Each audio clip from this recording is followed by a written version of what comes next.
Revenons-en à l'astrologie charismatique et à notre capacité, parce que c'est fondamental, à distinguer les trois catégories planétaires.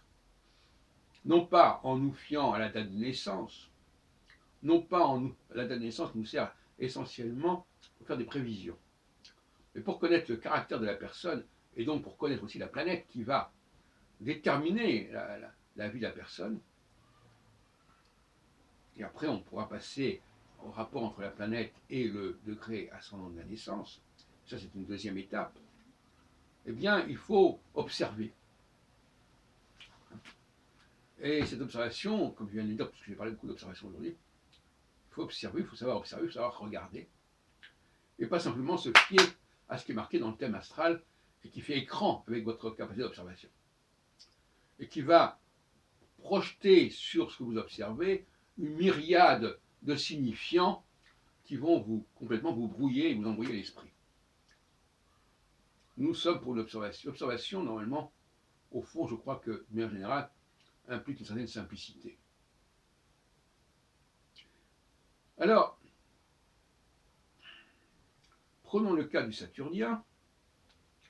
Le Saturnien se caractérise par le fait qu'il évite d'oublier quoi que ce soit, de négliger quoi que ce soit, et d'évacuer quoi que ce soit qui pourrait gêner.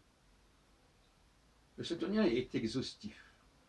Ça tient à ça. C'est la planète la plus, des trois planètes, Jupiter, Saturne et Mars, la planète qui a le cycle le plus long, qui prend le plus de temps de regarder les choses, qui ne va pas tomber dans la précipitation et dans l'urgence. Donc un Saturnien, c'est quelqu'un qui a tendance à ne rien oublier. Et il aime bien couvrir un champ aussi large que possible, mais aussi complètement possible. En revanche, le Jupitérien, dont le cycle est plus de 2 fois plus rapide, et donc plus bref que celui du Saturnien, n'est pas à l'abri d'un certain nombre de faiblesses de ce type.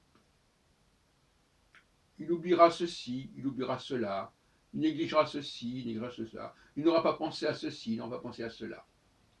Mais s'accorde des circonstances atténuantes, il se permet certains manquements.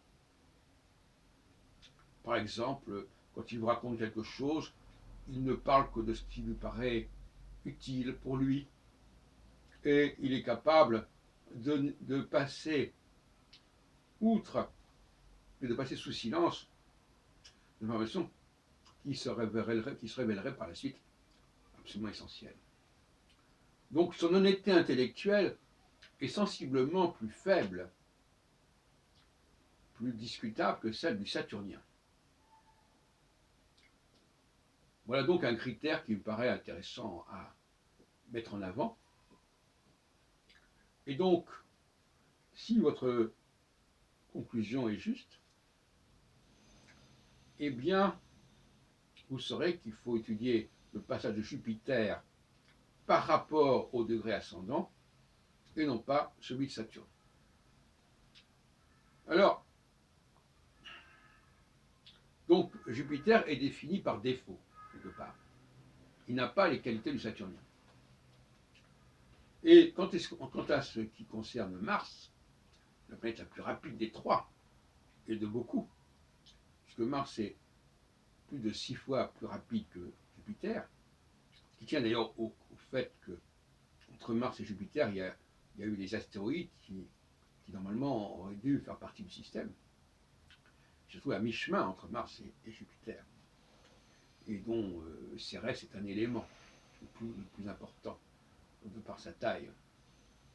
Donc il y a un décalage entre Jupiter et Mars qui fait problème d'ailleurs parce que on peut se demander si le système n'a pas été endommagé. Et à ce moment-là, la lecture, le processus martien ne serait pas tout à fait, ne serait pas maintenu correctement. Mais enfin, les travaux de Michel Gauquelin, tout de même, nous rassurent puisqu'il fait apparaître bel et bien Mars, Jupiter et Saturne comme étant les trois grands axes de l'impact astral, quelle que soit la théorie qu'on peut avoir de l'impact, bien sûr. Que ce soit une influence, que ce soit une synergie, etc. Le fait est là. Maintenant, on peut l'expliquer de 100 façons différentes. Et c'est pas la peine, je l'ai comme dit dans une autre vidéo, c'est pas la peine de discuter des théories des uns et des autres. Contentons-nous de se distinguer, contentons-nous de constater les faits. Donc le martien, lui, il est encore moins fiable que le jupitérien. Il ne connaît les choses que par hasard, presque par mégarde. Il était là, il n'était pas là, il a entendu ceci, il n'a pas entendu cela.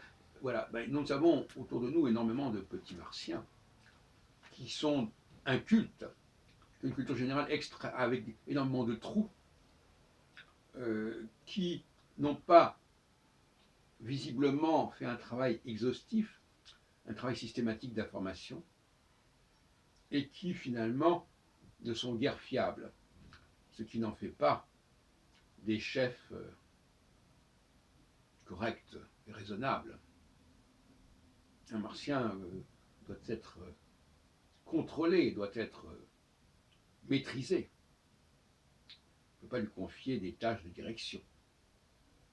Parce qu'il ne cherche pas à comprendre et à surveiller l'ensemble du domaine dont il a la charge. Ce qui est pourtant le cas, en revanche, du jupitérien, qui a l'œil un peu sur tout, mais dans un champ relativement limité. Et inversement, le saturnien qui correspond à l'aigle, lui, il survole beaucoup plus, et il a un œil de lynx, si on peut dire. D'ailleurs, je rappellerai aussi que Mars correspond au taureau, dans mon système en tout cas, c'est-à-dire au printemps, Jupiter à l'été, au lion, et Saturne à l'hiver, à l'automne, c'est-à-dire au scorpion. Et donc à l'aigle, puisque l'aigle normalement a laissé sa place, malheureusement, malencontreusement, au scorpion, mais ça s'explique par les travaux d'Hercule, où on voit Hercule abattre de ses flèches les oiseaux du lac de Stymphale, et le scorpion, comme l'a montré très bien Alexandre Holguin, désigne l'archer, tout comme le Sagittaire d'ailleurs. Sagittarius, c'est l'archer. Donc nous avons, pour les signes d'automne, un véritable massacre symbolique, puisque l'aigle a disparu, qui est remplacé par celui qui l'a tué en quelque sorte, c'est-à-dire par Hercule.